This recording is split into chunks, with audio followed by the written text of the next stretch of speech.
Assalamu alaikum everyone, welcome back.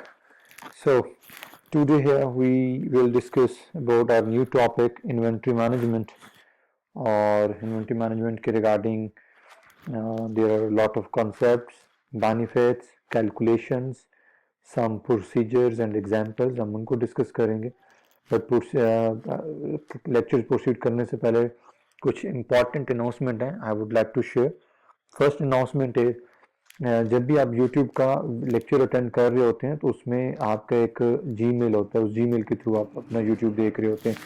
Most importantly आपका name के साथ वो फिर जब लिस्ट मैच की जाती है तो आप लोगों का वॉच टाइम जो है वो पूरा नहीं आ रहा. For example if I am uploading a video lecture consisted on 1 या 60 मिनट वीडियो, तो मैं उसमें जब मैं एक्सपीरियंस करता हूँ देखता हूँ तो मैक्सिमम आप लोगों का कुछ का जो है वॉच टाइम जो है वो 30 मिनट्स आ रहा होता है या 25 मिनट्स आ रहा होता है. One thing. सेकेंडली, क्लास में ही मुझे एक फीडबैक रिसीव हुई थी कि जो हम असाइनमेंट ड्यूरिंग द लेक्चर में असाइन करता हूँ आप लोगों को. फॉर एग्जांपल मैं एक लेक्चर डिलीवर कर रहा हूँ और मैं आजकल गूगल क्लासरूम पे असाइनमेंट के क्वेश्चन मेंशन करने की बजाय मैं इंस्ट्रक्शन मेंशन करता हूँ that you have to consult from your video.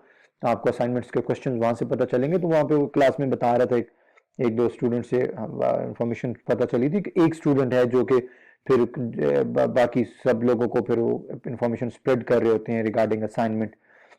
Please keep in mind at the end of the semester मैं नहीं चाहता आप लोगों को कोई हर्टिंग ग्रेड्स आपको मिल रहे हों, या for example I never wish आप लोगों की out of the expectations up to the expectation आपके मार्क्स ना हो.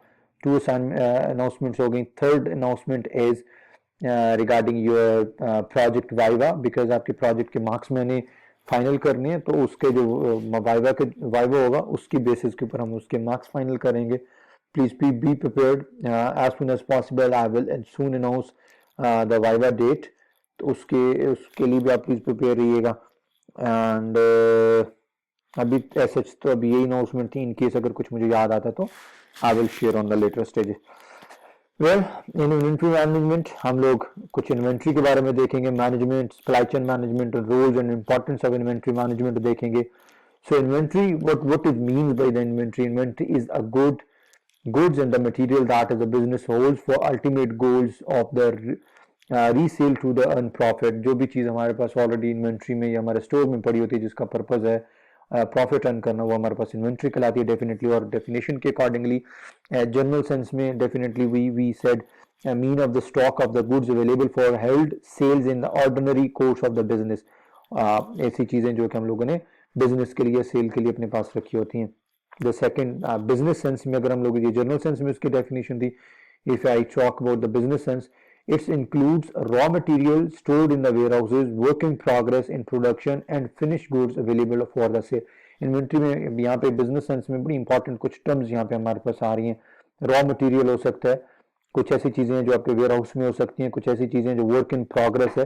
फॉर एग्जांपल अभी आपकी प्रोडक्शन चल रही है. And the second thing is finish goods जो कि सेल के लिए अवेलेबल है. ये तमाम स्टेजेस या 4 to 5 जो हम लोगों ने इसकी शेप्स देखी, इसमें अगर हमारे पास कोई चीज़ पड़ी हुई है that would be called inventory. The last thing is academic sense में it means the stock of the goods which have the demands and supply in the market and can be easily realized in the cash. कोई भी ऐसी चीज जिसकी market में demand है और आप उसको सेल करके या रिप्लेस करके या उसको देकर कैश अर्न कर सकते हैं, वो हमारे पास इन्वेंट्री कहलाता है. Inventory consist of the raw material होता है, जाहिर सी बात है, जो कि प्रोडक्शन के लिए जरूरत होती है. फिर वर्क इन प्रोग्रेस है, for example semi finish product हैं. उसके बाद कैप्टिव कंज्यूमर गुड्स हैं, goods used by the manufacturer. और फिर फिनिश गुड हैं जो कि सेल के लिए अवेलेबल हो जाती हैं. Inventory management is a simple process of ordering, storing and using a company inventory to run a business smoothly. So previous slide में we were talking about the what is means by inventory actually. अब यहाँ पे हम देख रहे हैं inventory management का मतलब यही है कि तमाम वो चीजें इस तरीके से ऑर्डर करना, प्रोसेस करना, स्टोर करना कि हमारा बिजनेस बड़ा स्मूथली रन हो सके. ऐसा भी ना हो कि हम लोगों ने कोई एक्स्ट्रा मटेरियल मंगवा लिया जिसके ओवरहेड एक्सपेंस या ओवरहेड चार्जेस हमें पड़ रहे हो, और ऐसा भी नहीं है कि हम आउट ऑफ द स्टॉक हो गए हो मार्केट में सेम टाइम पे, मीन टाइम पे. फॉर एग्जाम्पल विंटर में अभी हमें जैकेट्स की ज़रूरत है और हमारे पास जैकेट्स नहीं है, ख़त्म हो गई, और समर में हम लोगों ने जैकेट्स बना लिए तो डेफिनेटली प्रॉब्लम आएगा. Basically it is the management of raw material components and the finish products as well as warehousing and the processing such items. ऐसा नहीं है कि सिर्फ चीजें लाकर अपने पास स्टॉक में रख लेना इन्वेंट्री का नाम नहीं है, बल्कि उसमें रॉ मटेरियल भी आता है, उसके अंदर आपकी वेयर हाउसिंग का भी एक्सपेंस आता है, आपकी प्रोसेसिंग कॉस्ट भी आती है। अभी नेक्स्ट स्लाइड में हम बड़ा बड़ा इंटरेस्टिंग इसके कुछ फ्लिप्स देखेंगे कि इसमें कौन कौन सी चीजें और इंक्लूड होती हैं। For companies which a complex supply chains and the manufacturing process, balancing the risk of the inventory gluts and the shortage of the especially difficult. To achieve these balances efficiency and effectively, the objective of the inventory management. Inventory management का मतलब ये है, अभी जो हम लोगों ने चीजें डिस्कस की, चीजें हमारे पास आउट ऑफ स्टॉक ना हो जाए। मैं थोड़ी सी चीजें ब्रश अप कर दूं जरा जल्दी से, बड़ी इंपॉर्टेंट एक सिनेरियो। आपके पास ऑर्डरिंग कॉस्ट है, फॉर एग्जांपल ऐसा नहीं है कि आप लोगों ने बल्क में क्वांटिटी में चीजें मंगवा ली, आपको सस्ती पड़ रही थी, आपने चीजें तो वो मंगवा ली, हो सकता है आपको वेयर हाउस की जरूरत पड़े, वेयर हाउस का रेंट है, उसकी इलेक्ट्रिसिटी है, उसकी सिक्योरिटी के चार्जेस हैं, उसका फॉर एग्जांपल सिक्योरिटी के अलावा आपके वर्कफोर्स के चार्जेस हैं, फॉर एग्जांपल आपके कोई ऐसा आइटम है, मैं कहता हूँ कोई ईटेबल आइटम है, तो उसके अगेंस्ट उसका टेम्परेचर मेंटेन करने के ऑर्डर एक्सपेंस है। तो इन्वेंट्री का डजेंट मीन कि आपको चीजें सस्ती मिली तो हम उसको स्टोर करके रख लेते हैं, बल्कि हम लोगों ने उसके अकॉर्डिंगली देखना होता है ताकि हम वो चीज उतनी मंगवाएं जिसके हमें हमारे पास वेयर हाउसिंग की cost, ordering cost, processing cost और आगे रीसेलिंग कॉस्ट के वैल्यू के अंदर वो हमें एडवांटेज दे रहा हो। इन्वेंट्री मैनेजमेंट के मेथड्स हमारे पास तीन है जी। इकोनॉमिक ऑर्डर क्वांटिटी है, is the order quantity that minimize the total holding cost and the order cost. अभी हम देखते हैं कि होल्डिंग कॉस्ट में अभी आपको बता देता हूँ, मैं रिपीट कर दूं। होल्डिंग कॉस्ट में दी है कि मैंने जैकेट्स मंगवा लिए, फॉर एग्जांपल कोई 10,000 जैकेट्स मंगवा लिए, तो 10,000 जैकेट्स के लिए मुझे एक वेयर हाउस भी चाहिए होगा, मुझे हो सकता है वहां पे कोई टेम्परेचर मेंटेन करने के लिए कोई इक्विपमेंट भी चाहिए, फॉर एग्जांपल मुझे वहां पे कोई सिक्योरिटी गार्ड भी चाहिए, मुझे इलेक्ट्रिसिटी भी चाहिए, लाइट्स भी चाहिए, मुझे वहां पे कोई वर्क फोर्स भी चाहिए। तो इकोनॉमिक ऑर्डर क्वांटिटी का मेथड होता है जिसके अंदर आपके होल्डिंग कॉस्ट और ऑर्डरिंग कॉस्ट को कम करते हैं। ABC analysis grouping inventory into the three categories. ABC analysis के अंदर एक्चुअली आपके पास अगर मल्टीपल आइटम्स हैं, आपको ये नहीं समझ लग रही कि मुझे कौन सा आइटम ऑर्डर करना चाहिए, मैं आपकी एग्जांपल आपके सामने रख देता हूँ, आप जरा उस पर प्लीज सोचें, हम नेक्स्ट स्लाइड में उस पर डिस्कस भी करेंगे। फॉर एग्जांपल मैं कहता हूँ एक चीज बहुत सस्ती है, एक मास्क है, 20 रुपए का सेल होता है और आप कहते हैं मुझे 16 रुपए का वो मास्क पड़ रहा है, मिल रहा है, तो 4 रुपए मुझे उस पर अगर बचत आ रही है, तो क्या मुझे कम मतलब बल्क क्वांटिटी में मैं ले लूं, बेशक इसका प्रॉफिट कम है, फाइन, बल्क क्वांटिटी ले लेते हैं ताकि ज्यादा से ये मैं जब सारी क्वांटिटी ये तमाम का तमाम मटेरियल बेच दूंगा, मार्क्स बेच दूंगा, तो मेरे पास एक आ जाएगा, प्रॉफिट आ जाएगा। दूसरी तरफ ये होता है कि फॉर एग्जांपल मैं कहता हूँ नहीं जी, आप 10 मिलियन के ये इतने सारे मास्क ना परचेज करें, आपको इतना बड़ा वेयर हाउस लेना पड़ेगा। दूसरी टेक्निक ये होते हैं हमारे पास, मैं कहता हूँ नहीं जी, कोई एक ऐसा आइटम है जो कि फॉर एग्जाम्पल आप कहते हैं एक गाड़ी है जी, उस गाड़ी के ऊपर आपको एक मास्क के ऊपर आपको 4 रुपए बच रहे थे, एक गाड़ी के ऊपर मैं कहता हूँ फॉर एग्जाम्पल आपको 100,000 1 लाख रुपए बच रहे हैं, तो आप कहते हैं जी मैं 10 गाड़ियां मंगवा लूं, कटिंग में पॉइंट। तो एबीसी एनालिसिस हम देखते हैं कि प्रॉफिट वाइज या रिटर्न वाइज उसकी वैल्यू क्या है और उस प्रोडक्ट की एक्चुअल वैल्यू क्या है। Just in time only obtaining items when absolutely in business actually, सिर्फ उसी वक्त मंगवाएं जब आपको चाहिए। फॉर एग्जांपल आपका एक छोटा सा होटल है जिसमें आपको पता है जी कि मुझे डेली बेसिस पे मेरा चिकन आना है, डेली बेसिस पे मेरा राइस आने हैं, डेली बेसिस पे कुछ इस तरह की चीजें हैं, तो जस्ट इन टाइम। तो तीन मेथड्स हैं, इन तीन मेथड्स को आगे हम डिटेल्स में भी देखते हैं, लेकिन उससे पहले थोड़ी सी केपीएस डिस्कस कर लें, वो बहुत इंपॉर्टेंट है। मैं बार बार इनकी टर्म्स रिपीट करूंगा, मैं बार बार इनका नाम लूंगा। Inventory turnover ratio, the number of the times inventory is sold and replaced in a time period is calculated by the dividing sales by inventory. Inventory turnover ratio का मतलब ये कितनी इन्वेंट्री आती थी और कितनी सेल्स होती थी, उसको डिवाइड करके हम एक रेशो निकाल लेते हैं। फॉर एग्जांपल मैं एक ऑर्डर करने जा रहा हूं और मुझे डर है कि मैं जनाब इस सीजन में मेरे पास फलां चीज कम पड़ जाएगी, तो हम लोग अपनी पुरानी सेल्स देखते हैं, हम कहते हैं 100 आइटम मंगवाते थे, फॉर एग्जाम्पल 95 सेल हो जाते थे, तो एक हमारे पास रेशो निकल आई। ऐसा ना हो कि फॉर एग्जाम्पल मेरे पास 100 आइटम है, उसमें से भी 20 सेल हुए और मुझे ये डर पड़ गया कि आगे सर्दियां आ रही हैं, हीटर में बहुत सारे परचेज करके रख लूं, जबकि जब मैंने अपने पिछले साल की सेल देखी तो उसमें मैंने देखा पिछले साल वाले तो मैंने 100 परचेज किए थे, उसमें से तो फॉर एग्जाम्पल मैंने अभी तक 30 सेल की हैं। तो ये it's a very important thing. Inventory turnover ratio, inventory turnover ratio आपने देखना होता है कितने टाइम में आप लोगों ने इन्वेंट्री मंगवाई थी और फिर वो कितने टाइम बाद सेल हुई थी। Inventory write off represent inventory that no longer has any value in the business. Inventory write off, it is a very important thing. ये तो आपको ओवरऑल रेशो बता रही है. इन्वेंट्री राइट ऑफ से मुराद ये कि आपने अपने बिजनेस में से 100 रुपीज निकाला, उसकी कोई चीज आपने परचेज की, उसको कितना टाइम लगा राइट ऑफ होने में. बिकॉज जब आपने 100 रुपीज उसको खर्च किया, बेशक आप उसको ले आए, ऑल दो वो 100 रुपीज वाली चीज अब आपके पास 130 या 150 रुपीज में खर्च सेल होगी, but that is in a secondary stage. अभी उसने सेल नहीं हुआ, अभी उसने सेल होना है, तब तक वो आपके लाइबिलिटी आपकी बिजनेस के अंदर, आपने इन्वेस्टमेंट की हुई है. तो कितनी देर में आपकी वो इन्वेंट्री जो है राइट ऑफ होती है, कितनी देर में आपको आपकी ओरिजिनल कॉस्ट जो है आपके बिजनेस में वापस लेकर आती है. Holding cost including order cost, holding cost and the shortage cost. Holding cost से मतलब ये है कि आपको एक प्रोडक्ट को ऑर्डर करने में कितनी कॉस्ट लगती है. ये इसमें 3 फैक्टर्स आते हैं होल्डिंग कॉस्ट में. ऑर्डर करने में उसकी कितनी कॉस्ट रही, ऑर्डर कॉस्ट में मुराद है फॉर एग्जांपल मैंने कहा जी मैंने जैकेट्स मंगवानी है और वो चाइना से आती हैं जी. तो अब आपको पता है, लास्ट हम लोगों ने अपने लेक्चर में डिस्कस किया था इंपोर्ट एक्सपोर्ट डॉक्यूमेंट्स के हवाले से. So you will realize and you will calculate उसके ऊपर एक्सपोर्ट एक्सपोर्ट इंपोर्ट एक्सपोर्ट कितने प्रोसेस हो रहा है, उसकी कैरेज कितने की है, उसकी शिपमेंट कितने की है, मेरे पास कितने में पहुंच रही है. जब मेरे पास वो पहुंच गई तो उसको होल्डिंग कॉस्ट मतलब क्या है कि अगर वो मेरे पास, अब मैंने उसको स्टोर करना है तो कितना वेयर हाउस चाहिए, कितनी बिजली चाहिए, कितने लोग चाहिए, कितनी मशीनरी चाहिए, so and so fourth. And the shortage cost, it's a very important thing. Shortage cost से मुराद ये, इन केस मेरे पास 100 जैकेट्स थी और वक्त से पहले पहले मेरे पास 100 की 100 जैकेट सेल हो गई. जब वो सेल हो गई हैं तो नेक्स्ट जैकेट्स आने तक, फॉर एग्जाम्पल 5 दिन बाद जैकेट्स आई हैं. ये प्लीज इंपॉर्टेंट टर्म्स हैं, ये जरा सुनते जाइएगा, मार्केट में बार बार ये यूज होंगी.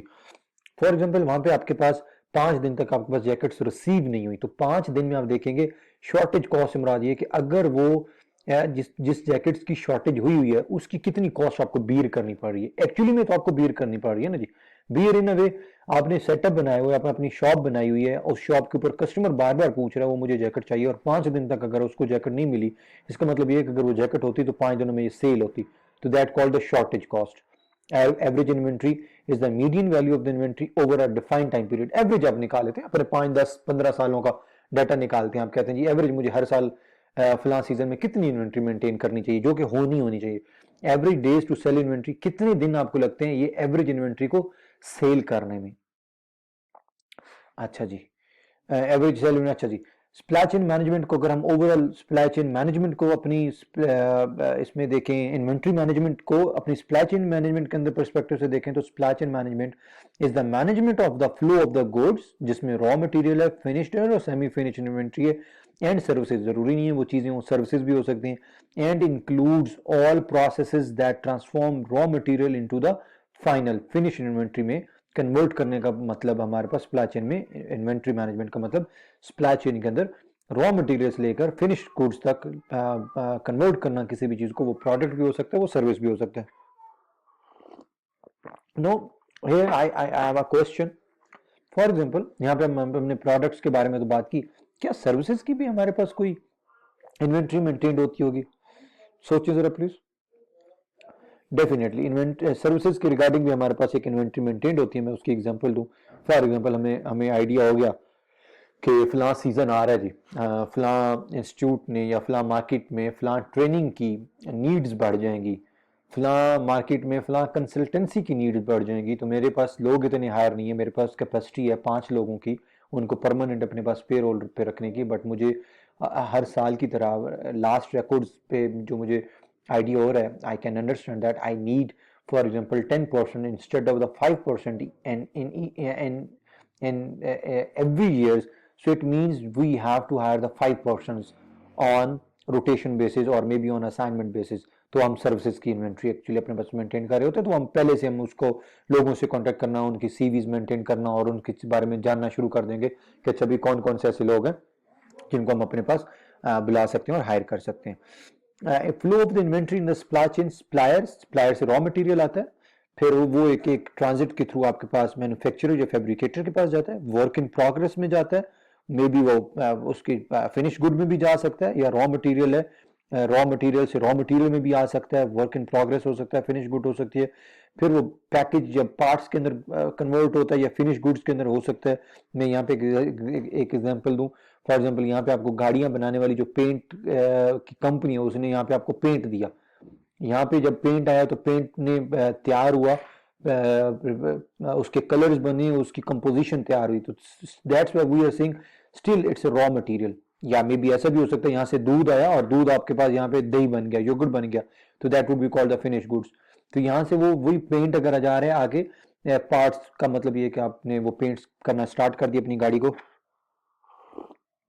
या फिर योगर्ट के एग्जांपल में यहाँ पे योगर्ट बन गया और यहाँ पे आपने पैकिंग करने के लिए भिजवा दी और यहाँ पे डिस्ट्रीब्यूशन सेंटर्स के बाद आप आपके पास रिटेलर के पास पहुंच जाता है जहाँ पे आपके पास डायरेक्टली आपका कस्टमर उसको परचेज करता है। It's a very important slide जी। Inventories are the material and the supplies in a supply chain either for a sale और to provide the input supplies to the product process. Keep in mind दो चीजें हो सकती हैं, या तो inventory आपकी प्रोडक्शन के अंदर आपके कामों के अंदर या तो एज ए इनपुट है, बहुत इंपॉर्टेंट उसने बताया, या तो वो सेल के लिए एज ए इनपुट है फॉर सेल और to provide the input supplies to the product process, या फिर आप फॉर एग्जाम्पल एक ऐसे सप्लायर हैं आगे किसी और की प्रोडक्शन की चीजों को मेंटेन रखने के लिए हो सकता है आपका मटेरियल एज ए इनपुट भी जा सकता है, या फिर आप सेल करने के लिए दे रहे होते हैं, या फिर एज आपका एक वेयर हाउस से सामान दूसरे वेयर हाउस के अंदर या दूसरी मशीन तक एज ए इनपुट भी जा रहा होता है। All businesses requires inventories to satisfy the customer and run the business successfully. Definitely हमें इतनी इन्वेंट्री चाहिए ताकि मेरा बिजनेस सक्सेसफुली रन होता रहे। Often inventory values are the substantial part of the total assets. Keep in mind हम it's a very important thing जो कि हम अपनी टेक्निकल लैंग्वेज में या प्रोफेशनल लाइफ के अंदर मिस कर देते हैं। वो कहते हैं आपका जो कंपनी का जो टोटल एसेट है उसमें जो सब्सटेंशियल पार्ट है, बड़ा इंपॉर्टेंट पार्ट है, वो इन्वेंट्री का है। Because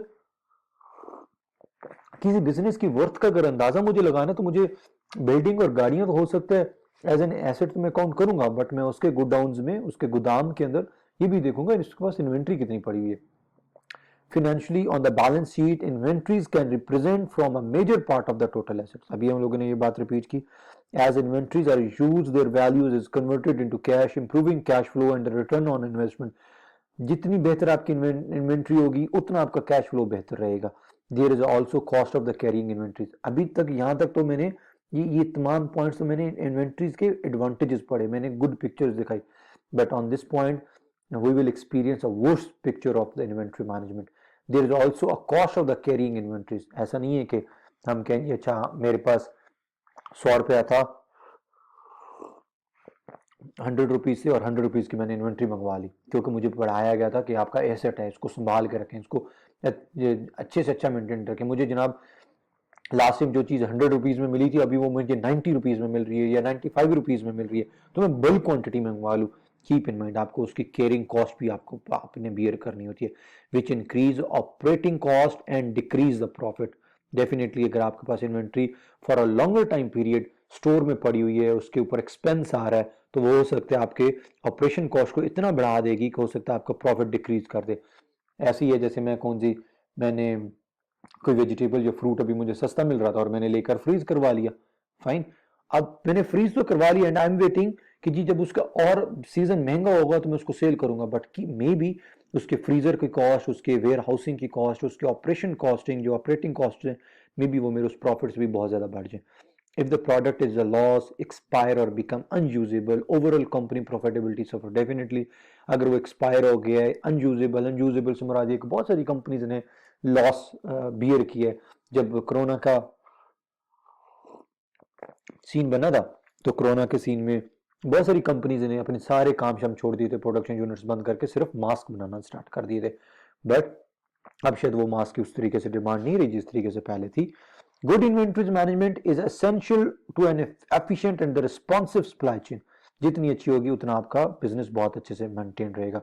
inventory management in the supply chain management, there are 3 cost steps inventory management in SCM. Purchasing inventory, जहरी सी बात है हम लोगों ने रॉ मटेरियल जो परचेज करते हैं, स्टोरिंग इन्वेंट्री जो कि हमें स्टोर करने पे उसका खर्च आ रहा है, and profiting from inventory. Profiting from inventory से मुराद ये कि आपका प्रॉफिट सिर्फ ये नहीं है कि आपने 90 रुपीज का प्रोडक्ट से परचेज किया और 100 रुपीज में सेल कर रहे हैं, आपका ऑर्डर फुलफिल हो गया and you are earning 10 rupees, and 10 rupees doesn't mean that is your profit. बहुत सारे एक्सपेंस निकालने के साथ साथ डेफिनेटली आपने वो एक्सपेंस भी निकालने के जब इसने आपने इन्वेंट्री को परचेज किया और इसको स्टोर किया, इन दोनों की जो कॉस्ट थी वो क्या कॉस्ट क्या थी, वो तो डेफिनेटली आपको पता चल गया 90 रुपीज है, बट डजेंट मीन कि वो सिर्फ उसकी 90 रुपीज है, हो सकता है 2 रुपीज या 1 रुपी उसकी हमारे पास स्टोरिंग कॉस्ट भी आई हो। Reduce the shipment delays, benefits क्या हैं, रिड्यूस द शिपमेंट डिलेज, आपके पास प्रोडक्ट पड़ा हुआ है, कस्टमर ने ऑर्डर किया, आपने फौरन डिलीवर कर दिया, आपके पास कस्टमर का एतमाद बढ़ा और आपकी सेल इंक्रीज होगी। Decrease inventory write off and lowers inventory holding cost to enhance. Decrease inventory write off का मतलब क्या है, अगर आपका इन्वेंट्री मैनेजमेंट बहुत अच्छा है तो राइट ऑफ से मुराद ये कि वो चीज जो आपके एज एन लायबिलिटी पड़ी हुई थी बिकॉज आपने उसको कहीं पे स्टोर किया हुआ था, वो या इन सिंपल वर्ड जहां पे आपकी इन्वेस्टमेंट हुई हुई थी और आपकी वो इन्वेस्टमेंट जल्दी जल्दी राइट ऑफ होगी इन्वेंट्री के बॉक्स में से जहां पे आपकी बैलेंस शीट है, बिकॉज आपकी चीज सेल होगी और आपके पास होल्डिंग कॉस्ट जो है वो डेफिनेटली डिक्रीज करेगा अगर आपके पास अच्छा स्प्लैच इन्वेंट्री मैनेजमेंट है।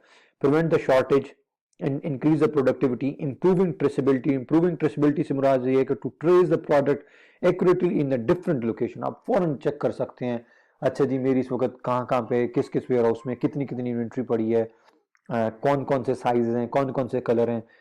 Optimise business operations including the planning, resourcing and implementation, आपके ओवरऑल बिजनेस के अंदर बड़ा इंपॉर्टेंट है, उसका इम्पैक्ट आ सकता है। आप प्लानिंग कर सकते हैं, आप आने वाले नेक्स्ट ईयर के लिए प्लानिंग कर सकते हैं। अच्छा, roles of inventory in supply chain, जरा जल्दी से इस पिक्चर को देखते हैं।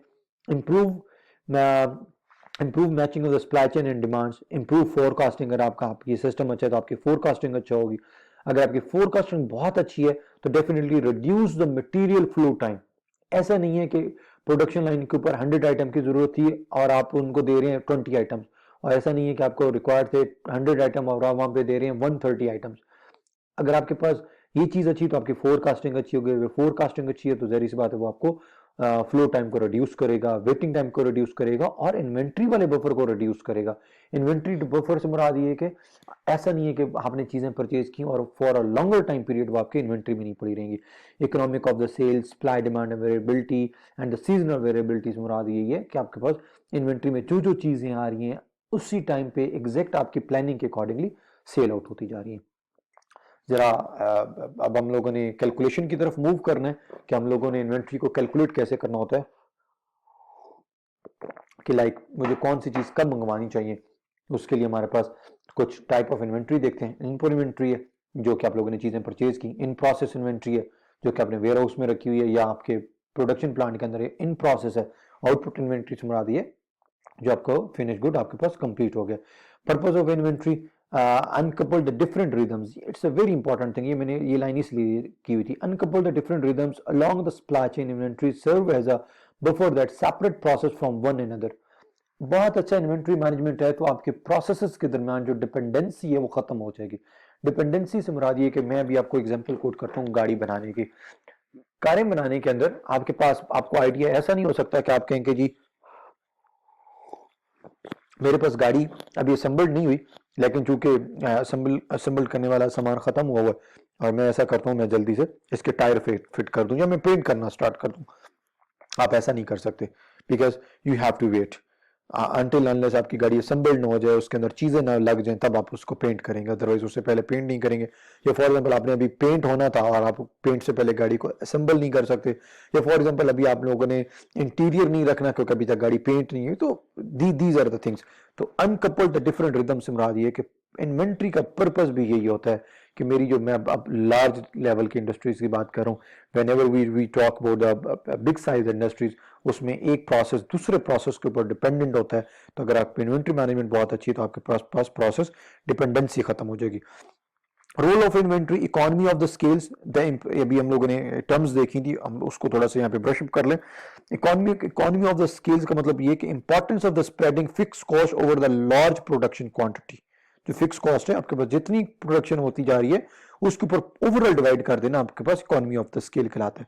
Production and capacity, smoothing production if the demands fluctuate, stock out protection, prevent the shortage through the safety stock, price speculation, buying more before the price goes up। Rules of inventory का मतलब ये है कि अब आपके पास ये आपको defined कर देता है कि प्रोडक्शन एंड द कैपेसिटी आपके बारे में बता देता है। स्टॉक एंड प्रोडक्ट, स्टॉक और प्रोडक्शन बहुत अच्छी इन्वेंट्री है, तो that will inform you that now you are going out of the stock. And the last thing is the price speculation. Keep in mind, ये टर्म आगे भी repeat होगी। आपको पता चल गया एक सीजन आने वाला है, फॉर एग्जांपल मैं कहता हूँ एग्स का सीजन आने वाला है और आपने पहले से एग्स परचेज करके रख लिए, fine. On one side maybe you would say that we are doing the price speculation, but keep in mind अब आपको उन एग्स को स्टोर करने की, वो कहीं खराब ना हो जाए, उनका टेम्परेचर मेंटेन करने की, उनका लेवल मेंटेन करने की, इलेक्ट्रिसिटी कंज्यूम उनके ऊपर जो होनी है मेंटेन करने के लिए, ये सब जो एक्सपेंस है वो भी आप लोगों ने साथ सामने रखने होते हैं। अभी हम देखते हैं इसमें कौन कौन सी एक्सपेंस आते हैं। Cost to order, holding cost, inventory cost. Cost to orders कि अभी मैंने आपको बताया, फॉर एग्जाम्पल मैंने चाइना से एक सामान मंगवाना है, चाइना में है वो 20 रुपीज का, मेरे लिए वो 20 रुपीज का नहीं होगा, मेरे लिए मे बी वो हो जाए 25 रुपीज का। मुझे पता है मुझे यहाँ से जाना है, वहां से चीजें परचेज करनी है, उसकी शिपमेंट करवानी है, उसको कार्गो पे करना है, पाकिस्तान आएंगी, उनका कस्टम पे करना है, और फिर उसके बाद कस्टम एजेंट से मेरे पास वो दोबारा शिपमेंट की तरफ आएगी। तो इसलिए इसके हमारे पास कॉस्ट ऑर्डर्स एक पूरी पूरी कॉस्ट होती है कि ऑर्डर करने में कितनी कॉस्ट है, फिर उसको होल्ड करने में कितनी कॉस्ट है, और फिर इन्वेंट्री कॉस्ट कितनी है जी। यू क्यू एग्जम्पशन हम लोग पढ़ रहे थे, पहला मेथड्स देखते हैं। एग्जम्पशन पहले देख लें। Product demands is known in the constant. एक ऐसा प्रोडक्ट जिसके बारे में जिसकी डिमांड कांस्टेंट है, आपको पता है 10 आइटम है, आप प्रोडिक्ट कर रहे हैं तो 10 का मतलब 11 या 9 हो सकते हैं, 10 का मतलब 20 आइटम की डिमांड नहीं हो सकती। और प्रोडक्ट की डिमांड भी है और वेल नोन प्रोडक्ट भी है। Lead time is known and constant. Lead time का मतलब क्या है, मैं जरा जल्दी से आपको बता दूं। आपने 500 आइटम मंगवा लिया, आप दिन का आइटम कंज्यूम करते हैं, 150 आइटम कंज्यूम करते हैं फॉर एग्जांपल, आपने 2 दिन बाद आपका 300 आइटम कंज्यूम हो गया, पीछे आपके पास रह गया फॉर एग्जांपल 300 200 आपके पास आइटम रह गया। तो लीड टाइम का मतलब ये है कि अब आपके पास कितने टाइम का मटेरियल बचा हुआ है, आपके पास मटेरियल बचा हुआ है 1.5 डे का। मतलब आपके पास 200 है ना, तो 150 तो आपको पर डे आप कंजम्पशन है। तो लीड टाइम का मतलब ये होता है। नो बल्क डिस्काउंट, ये कि हम वहाँ पे यूज़ करते हैं जहाँ पे डिस्काउंट्स वाला चक्कर नहीं होता। रिप्लेनिशमेंट एंड और रिसीव्ड इन द लमसम, आपने सेम लमसम अपना आइटम परचेज करके लाना है, आपने ये नहीं करना कि अभी आप आइटम की प्राइस दे रहे हैं, पे कर रहे हैं आपको बैचेज में, या फॉर एग्जांपल ऐसा नहीं करना कि आपको आइटम जो है लमसम प्राइस से मुराद ये कि आपको ऐसा नहीं कि वहाँ पे वो बीच में कोई डिस्काउंट देना शुरू कर दे या देगा या कोई कमीशन शुरू हो जाएगा जी। Holding cost, ordering cost, shortage cost, purchase cost. अच्छा, अब हम लोग यहाँ पे देख लेते हैं। अच्छा, वेरिएबल कौन कौन से हैं, पहले हम इसकी वेरिएबल्स देख लेते हैं। D stand for demand, demand है कितनी। H stand for holding cost, per unit है ये, प्लीज ये पर यूनिट है, ठीक है। S ordering cost, D demand थी, एस ऑर्डरिंग कॉस्ट है, और क्यू ऑर्डर साइज कितना है आपका। ये अब अगर आप टोटल कॉस्ट इसकी कैलकुलेट करें तो आपके पास यहाँ पे नजर आ रही होगी। S stand for holding cost and S stand for ordering cost. Holding cost plus ordering cost is equal to total cost. और इसके अंदर हम लोगों ने चेक क्या करना होता है, होल्डिंग कॉस्ट के अंदर हम लोग देखते हैं कि ऑर्डर साइज कितना है जिसको आप लोगों ने जाहिर सी बात है होल्ड करना है, और ऑर्डरिंग कॉस्ट के अंदर आप लोग ये देख रहे होते हैं कि आपकी डिमांड है कितनी। तो ये आपके पास टोटल फार्मूला होता है जिसके अंदर आप टोटल कॉस्ट कैलकुलेट करते हैं। आगे हम एक एग्जांपल भी डिस्कस करते हैं, लेकिन इससे पहले आप छोटे से आपके साथ एक कर्व डिस्कस कर लूं। ये जरा बड़ी इंटरेस्टिंग कर्व है। ये ऑर्डर क्वांटिटी है और ये एनुअल कॉस्ट है। आप ये देखें होल्डिंग कॉस्ट, अगर आपके पास होल्डिंग कॉस्ट, ये देखें ऑर्डर क्वांटिटी, मतलब अगर आपके पास ऑर्डर की क्वांटिटी बढ़ती जा रही है और आपके पास होल्डिंग कॉस्ट भी बढ़ रही है फॉर एग्जांपल, ठीक है। और ऑर्डरिंग कॉस्ट मुराद ये कि अब यहां पे देखें, ऑर्डर कॉस्ट आपके पास शुरू में बहुत हाई होती है और बाद में इसने लो होना स्टार्ट हो जाती है, ठीक है। लो क्यों होना स्टार्ट हो जाती है, मैं अभी आपको इसकी एग्जांपल बता दूं। आपने एक वेंडर से माल परचेज किया, और वजन आपने जैसे माल परचेज किया, सामान परचेज किया, अब उसको नहीं पता आप उससे वाकई उसके साथ बिजनेस करेंगे या नहीं करेंगे। उसने अभी आपको हाईली चार्ज किया, With the passage of time, he realized that you are a permanent customer. On the basis of your previous history, he decided कि मैं आपको थोड़ा सा कम कीमत पे माल दूंगा।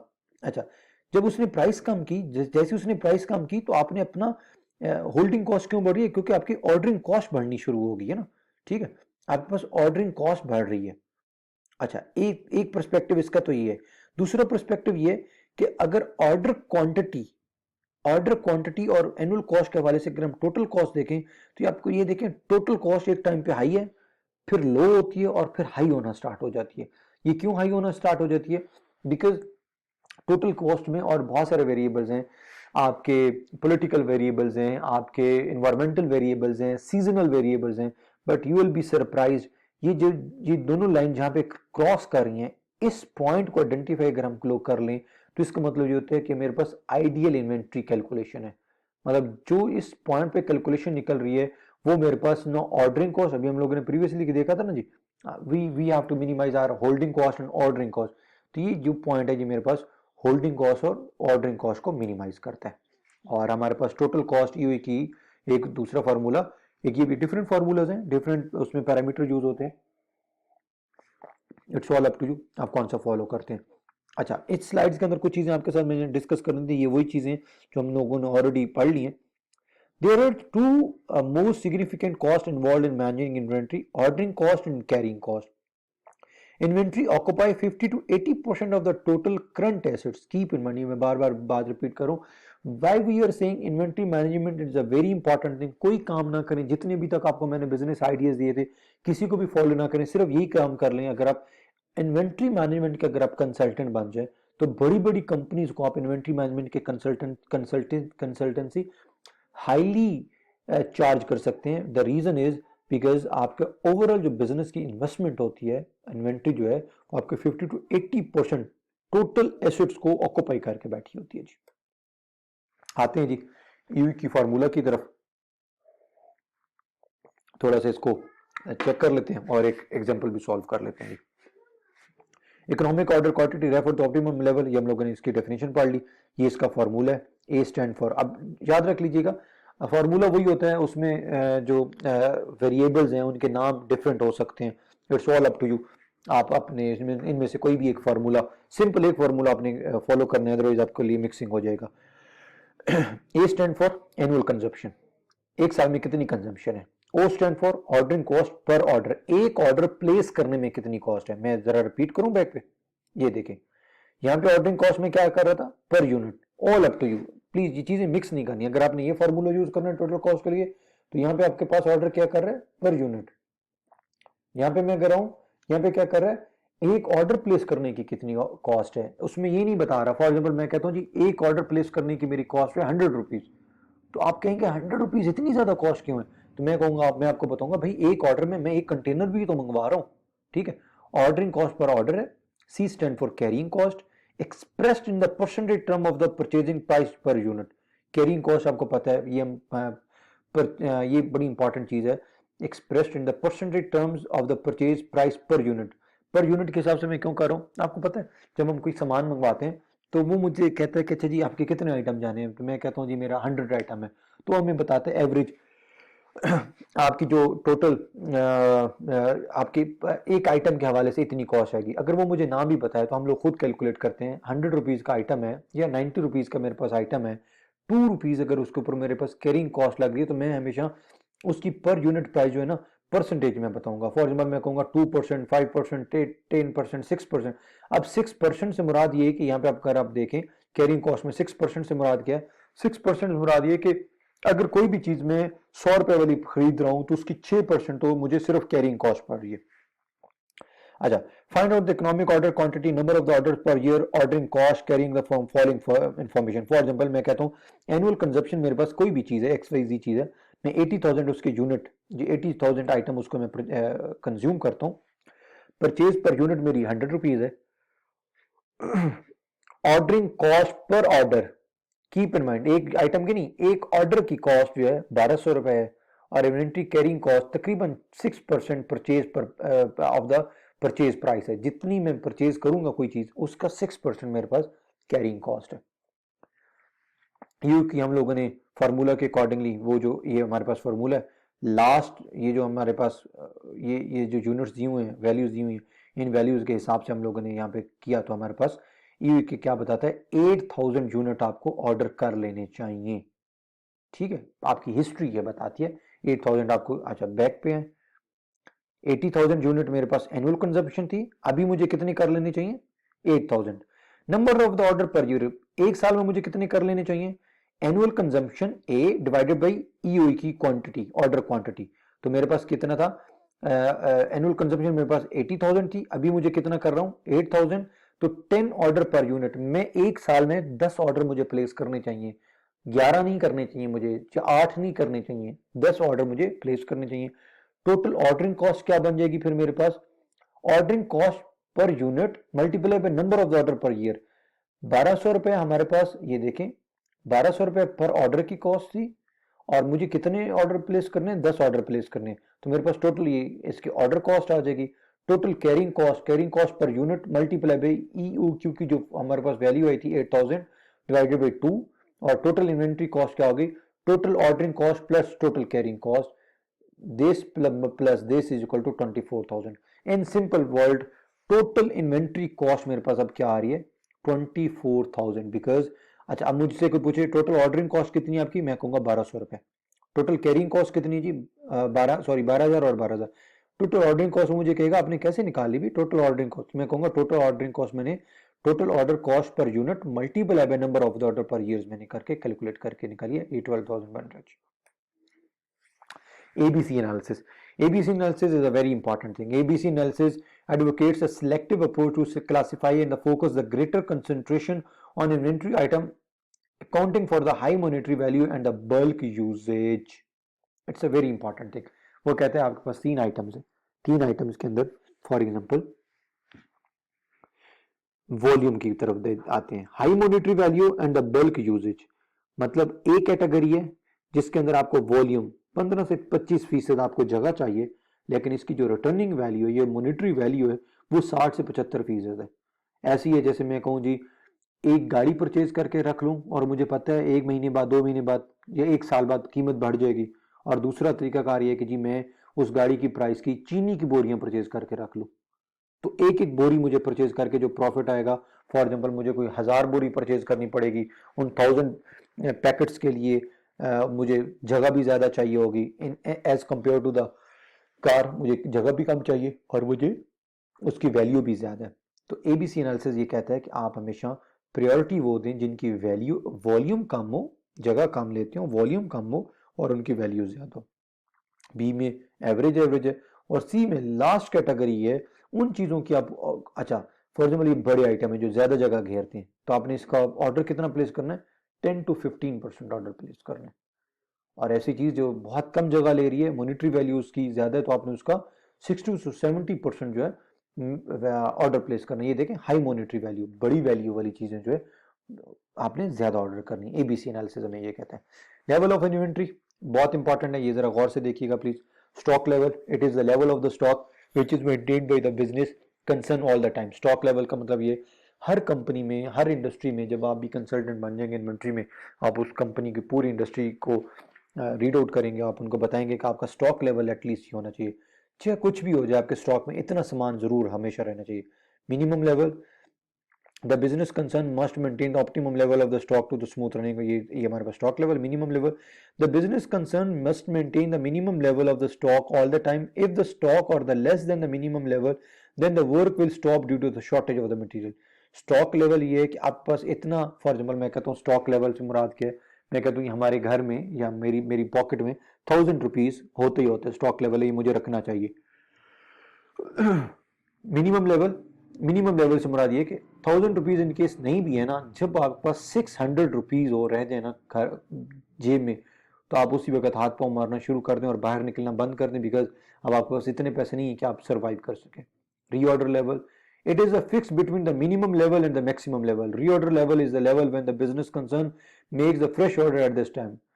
आपने रीऑर्डर लेवल से मुराद ये कि मैक्सिमम और मिनिमम लेवल के दरमियान आप लोगों ने एक रखना होता है कि अच्छा यार मैं मिनिमम पे नहीं जाऊंगा, मतलब मैं बहुत रिस्क पोजीशन पे नहीं जाऊंगा, बल्कि मैं रीऑर्डर वैल्यू डिसाइड कर लेता हूँ। देखें 100 का स्टॉक आपके पास हमेशा रहना चाहिए, तब आपकी प्रोडक्शन चलती रहेगी। अगर आपके पास 10 आइटम रह गए हैं, 100 रखना था, 10 आइटम रह गए हैं, तो आप अपनी प्रोडक्शन रोक दें, क्योंकि आप आउट ऑफ द आपके पास शॉर्टेज हो गई है। रीऑर्डर वैल्यू, मैं कहता हूँ यार मेरे पास रीऑर्डर वैल्यू 30 कर लेते हैं, या 20 या 25 कर लेते हैं। जब 25 आइटम फॉर एग्जांपल रह जाएं, तो अब आपने ऑर्डर प्लेस कर देना है, बिकॉज ऑर्डर जाएगा, शिपमेंट होगी, ऑर्डर डिलीवर होगा, उसमें टाइम लगेगा। तो मिनिमम लेवल से आने से पहले पहले रीऑर्डर वैल्यू थोड़ा सा हम रख लेते हैं, और मैक्सिमम लेवल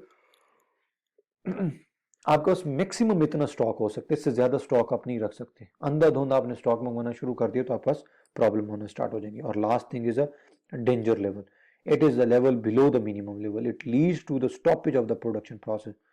मेरी पॉकेट में 1000 होना चाहिए था, 600 हो गया, मिनिमम लेवल है फॉर एग्जाम्पल, या 500 रुपीज हो गए, तो मैंने कहा नहीं अब कुछ करूं। डेंजर लेवल से मुराद ये कि मेरी जेब में टोटल 10 रुपए रह गए, 10, या मेरी मेरी इन्वेंट्री में टोटल 10 आइटम्स रह गए, तो that would be called a danger level. Inventory में हम लोगों ने अभी थोड़ी देर पहले प्रीवियस स्लाइड्स में कुछ बात कर रहे थे, डीकपल करना, डिपेंडेंसी और इंडिपेंडेंट। फॉर एग्जांपल ये गाड़ी बनी है ना जी, ये इंडिपेंडेंट डिमांड है। रिटेलर के लिए या मेरा डिस्ट्रीब्यूटर वो मुझे एक गाड़ी की डिमांड करता है, उसके लिए ये इंडिपेंडेंट डिमांड है। बट अगर मैं इंडस्ट्री के परस्पेक्टिव से बात करूं, तो हो सकता है ये मेरे पास ये वाली चीजें अब डिपेंडेंट डिमांड होंगी। फॉर एग्जांपल ये एक पूरी गाड़ी है, तो ये मैं कह रहा हूँ ये गाड़ी का इंटीरियर डिजाइन हो रहा है और ये एक्सटीरियर डिजाइन हो रहा है। एक्सटीरियर के अंदर जनाब ये चीजें असेंबल्ड हो रही हैं, कपल्ड हो रही हैं, पेंट हो रही हैं, और इंटीरियर में ये चीजें लग रही हैं, audio system, video system, power system, ये चीजें लग रही हैं। तो ये दैट्स व्हाई वी वर से कि independent demand is uncertain, dependent demand is ascertain.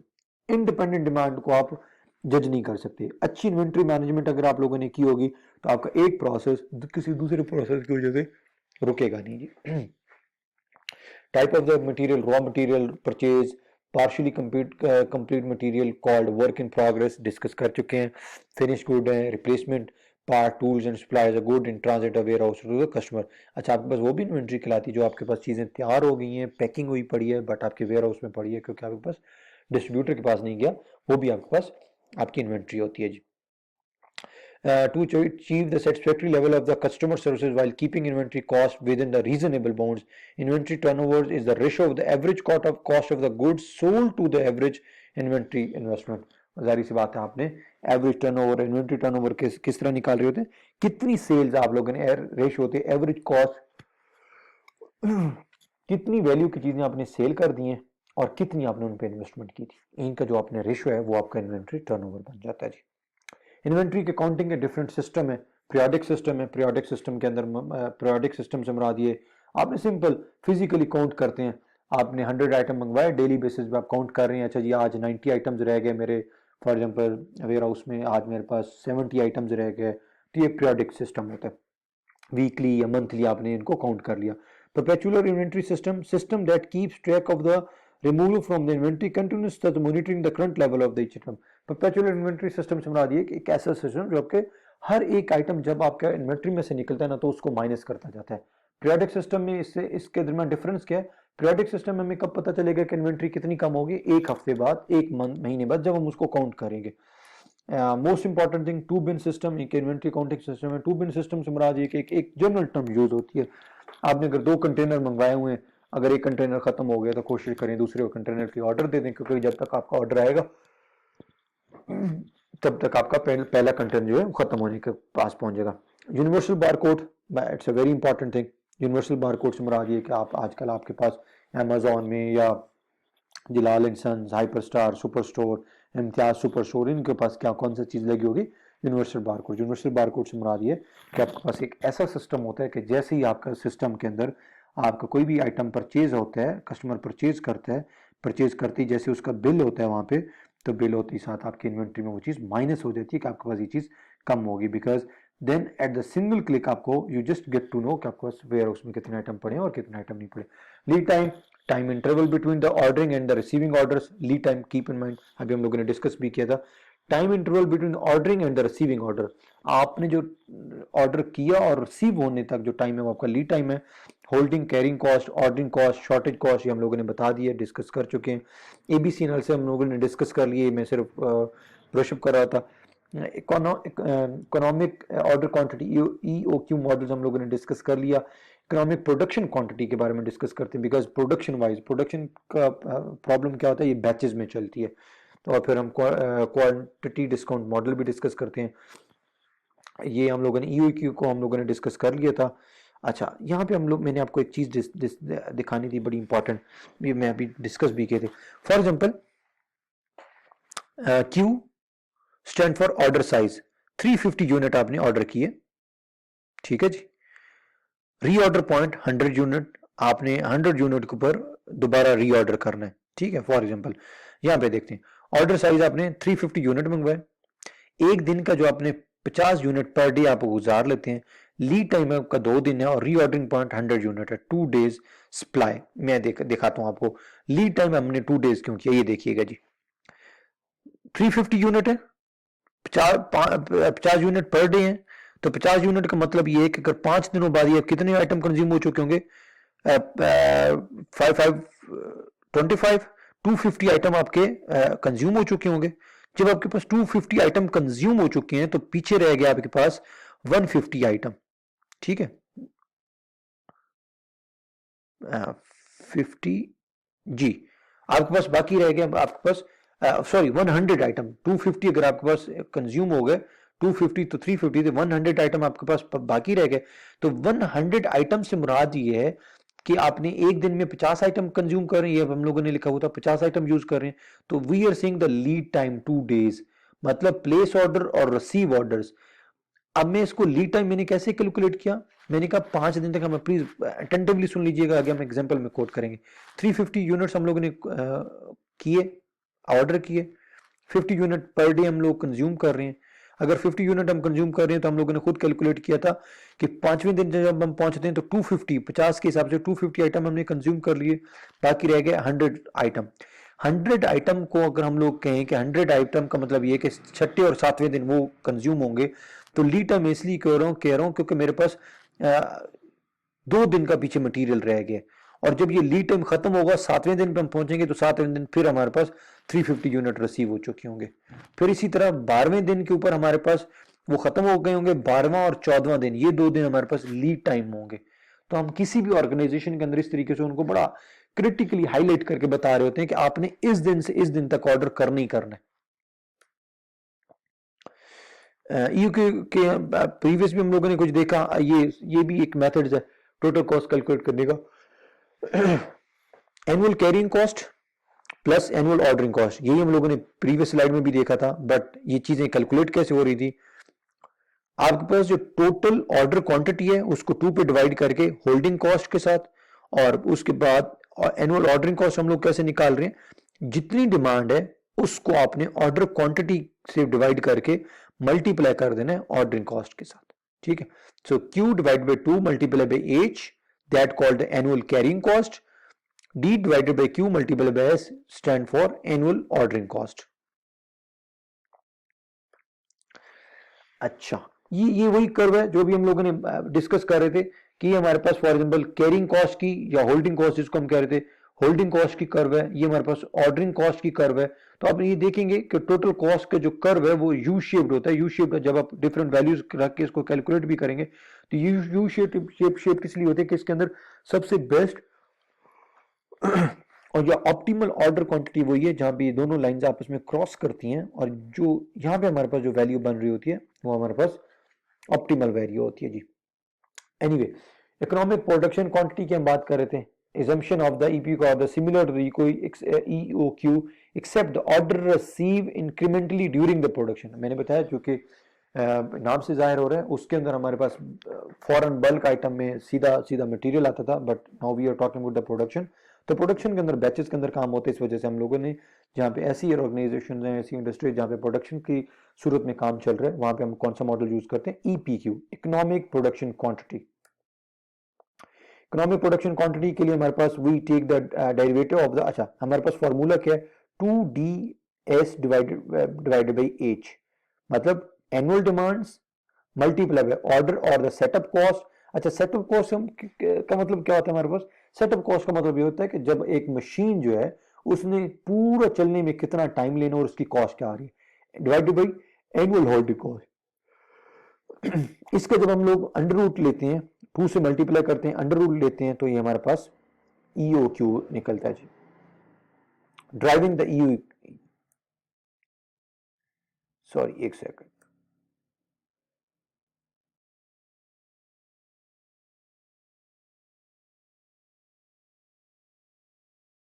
Yes, ये EOQ से हम लोगों ने ये फॉर्मूला, बिकॉज हम लोगों ने वहां से चीजें ड्राइव की हुई हैं।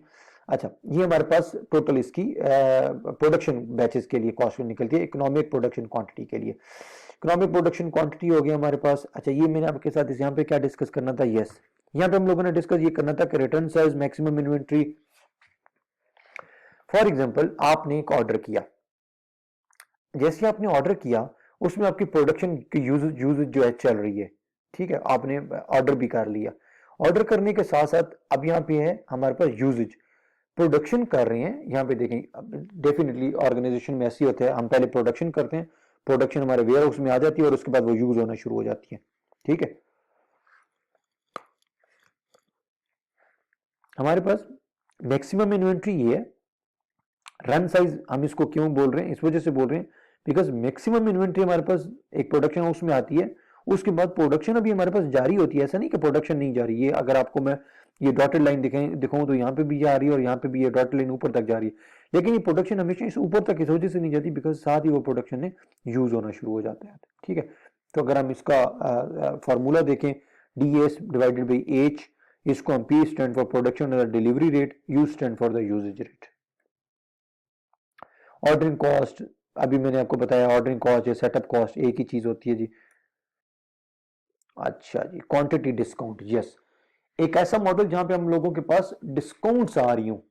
मैं कह रहा हूं जी, फॉर एग्जांपल एक ऐसी ऑर्गेनाइजेशन जिसमें उसने मुझे बताया कि भजन अभी आप 500 आइटम परचेज कर लेंगे तो मैं इतने में दूंगा, 600 कर लेंगे तो इतने में कर दूंगा, 900 करेंगे तो डिफरेंट अगर डिस्काउंट आपको ऑफर कर रहे हैं तो उसके लिए हमारे पास फॉर्मूला क्या होता है, annual carrying cost plus annual ordering cost plus purchasing cost. अब इसमें सिर्फ एक चीज नई चीज चेंज हो गई है, purchasing cost.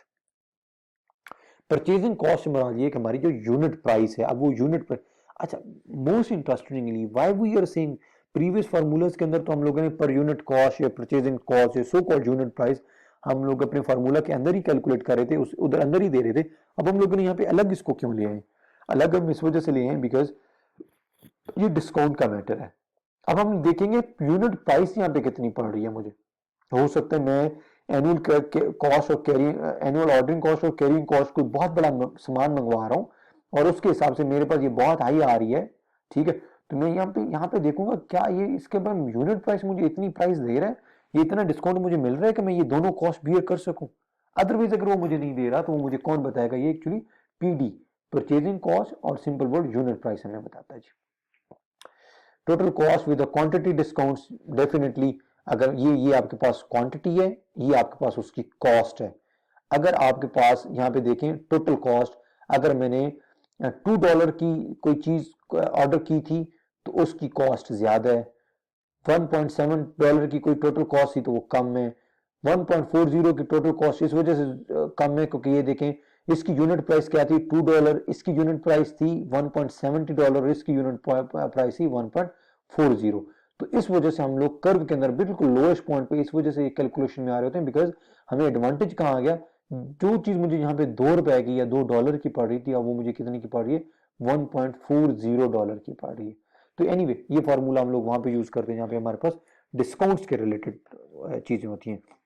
When to record with EQ ordering, reorder point when the quantity on the hand on of an item drops of this amount, the item is recorded. Safety stock, service level probability that demands will not exceed supply during the lead time.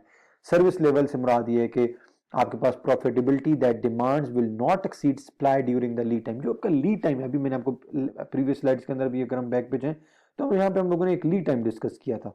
ये lead time हम लोगों ने discuss किया। हमें कैसे पता चल जाता है लीड टाइम में, क्योंकि मुझे पता है कि भैया ऑर्डर करने में भी फॉर एग्जांपल 2 दिन लगते हैं, ठीक है, ये देखें ना रीऑर्डरिंग पॉइंट, 2 दिन की सप्लाई, 2 दिन अगर मुझे लगते हैं तो 5वें दिन मुझे पता चल गया था 250 आइटम कंज्यूम हो गए, 100 आइटम पीछे रह गया, तो 5वें और 7वें दिन के दरमियान ये जो 2 दिन का टाइम है ये लीड टाइम है बिकॉज ऑर्डर भी मैंने प्लेस करना है, आना भी है, 7वें दिन पे फिर मुझे 350 यूनिट्स मिल जाएंगे यहाँ पे। सो हम लोग डिस्कस कर रहे थे सर्विस लेवल का मतलब ये कि कैसा probability that demand will not exceed, कभी भी आपकी लीड टाइम से आपकी डिमांड को एक्सीड नहीं होना चाहिए जी। अच्छा, सेफ्टी स्टॉक हमारे पास कितना होना चाहिए? अगर मैं यहाँ पे आपके पास क्वांटिटी और टाइम देखूं, प्लेस ऑर्डर्स, रिसीव ऑर्डर, और ये आपके पास लीड टाइम है, ठीक है। तो वो यही बता रहे हैं कभी भी आपके पास expected demand during the lead time and maximum probable demand during the lead time, ये आपके पास दो ही डिमांड्स हो सकती है ना जी। तो लीड टाइम में वो कह रहा है कभी भी आपका लीड टाइम डिमांड से नहीं बढ़ना चाहिए। जो आपका डिमांड है, ये आपकी डिमांड है ना जी, ये आपकी मिनिमम डिमांड है, ये आपकी मैक्सिमम डिमांड है। बट सेफ्टी इन स्टॉक आपके पास एटलीस्ट इतना रहना चाहिए जी। ये आपके पास येलो जो लेवल है आपको बता रहे हैं कि आपका सेफ्टी स्टॉक कितना होना चाहिए जी। अच्छा जी,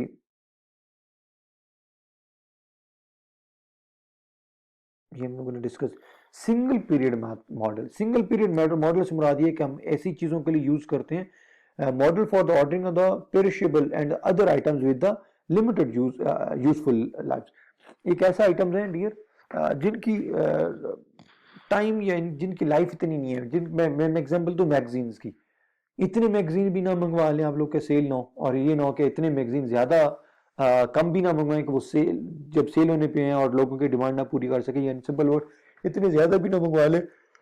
क्योंकि जो पुराना मैगजीन है, अगर आज वो मैगजीन 100 रुपीज का सेल हो रहा है और जैसे वो पुराना हो जाएगा, या फॉर एग्जाम्पल न्यूज़पेपर है, आज का न्यूज़पेपर अगर 20 रुपीज का है तो हो सकता है वही न्यूज़पेपर रात को रद्दी के हिसाब से बिक रहा होता है, 2 रुपए का बिक रहा होता है।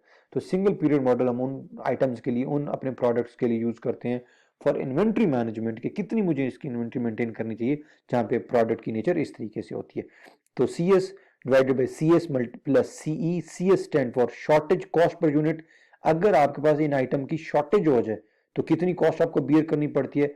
And C E stand for excess cost per unit. अगर एक से ज्यादा, फॉर एग्जांपल आपने न्यूज़पेपर 100 आपके पास सेल होते थे, आपने 120 मंगवा लिए, तो वो कहते हैं एक्सेस कॉस्ट पर यूनिट का मतलब ये कि 120 जो आपने मंगवाया उसमें से जितने सेल हुए और जितने बाकी रह गए वो पर यूनिट आपको कितना कॉस्ट कर रहे हैं। और इन केस अगर वो आपके पास खत्म हो गए थे और कितने ऐसे कस्टमर थे जिनके पास आपकी डिमांड आ रही थी, वो that would be called shortage cost per unit.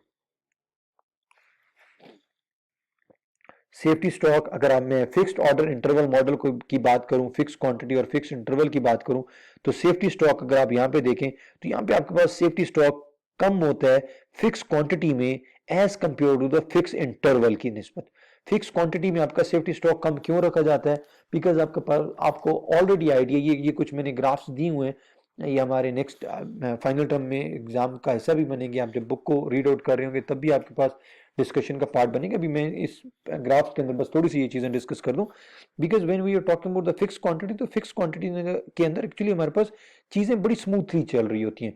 But अगर मैं फिक्स इंटरवल की बात करूं, मैं इंटरवल से मुराद ये ले लेता हूं गर्मियों में आपकी क्या प्रोडक्शन है और सर्दियों में और फिर आने वाली गर्मियों में, तो इस वजह से आपके जो पास जो सेफ्टी स्टॉक होता है उसका साइज बढ़ जाता होता है जी।